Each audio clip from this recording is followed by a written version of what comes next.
బులెటిన్లో breaking news చూస్తున్నాం. సార్వత్రిక ఎన్నికల్లో భారీ విజయం సాధించిన తరువాత డిప్యూటీ సీఎం హోదాలో తొలిసారి పిఠాపురంలో అడుగుపెట్టిన పవన్ కాకినాడ కలెక్టరేట్లతో వివిధ శాఖలతో సమీక్షను నిర్వహించారు.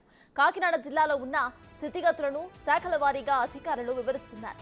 పంచాయతీ శాఖతో పాటు జలవనరులు, అటవీ శాఖకు చెందిన అంశాలపై పవన్ సమీక్షను నిర్వహిస్తున్నారు.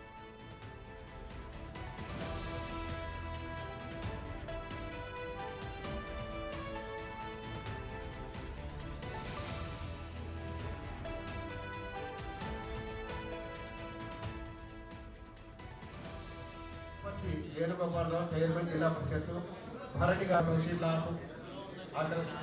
సీట్లలో ఆశీర్వాదం కావాల్సిందిగా కోరుకుంటూ మొదటగా మన రాష్ట్ర ఉప ముఖ్యమంత్రి గారికి సార్వత్రిక ఎన్నికల్లో భారీ విజయం సాధించిన తరువాత డిప్యూటీ సీఎం హోదాలో తొలిసారి పిఠాపురంలో అడుగుపెట్టిన పవన్ కళ్యాణ్ కాకినాడ కలెక్టరేట్లో వివిధ శాఖలతో సమీక్షను నిర్వహిస్తున్నారు. కాకినాడ జిల్లాలో ఉన్న స్థితిగతులను శాఖల వారీగా అధికారులు వివరిస్తున్నారు.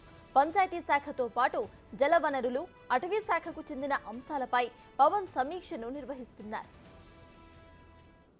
ఎమ్మెల్సీ గారు, అదేవిధంగా యనమల దివ్య గారు MLA, Verpula Satyaprabha MLA principal, పంతం నానాజీ, వనమూడి వెంకటేశ్వరరావు గారు ఎమ్మెల్యే కాకినాడ సిటీ, జ్యోతుల వెంకటేశ్వరరావు గారు ఎమ్మెల్యే జగ్గంపేట, విప్పర్తి వేణుగోపాలరావు చైర్మన్ జిల్లా పరిషత్ భరణి గారు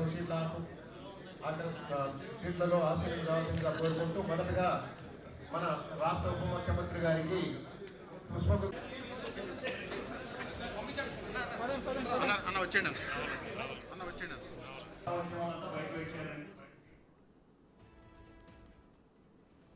సార్వత్రిక ఎన్నికల్లో భారీ విజయం సాధించిన తరువాత డిప్యూటీ సీఎం హోదాలో మొదటిసారి ఇటు పిఠాపురంలో అడుగుపెట్టారు పవన్.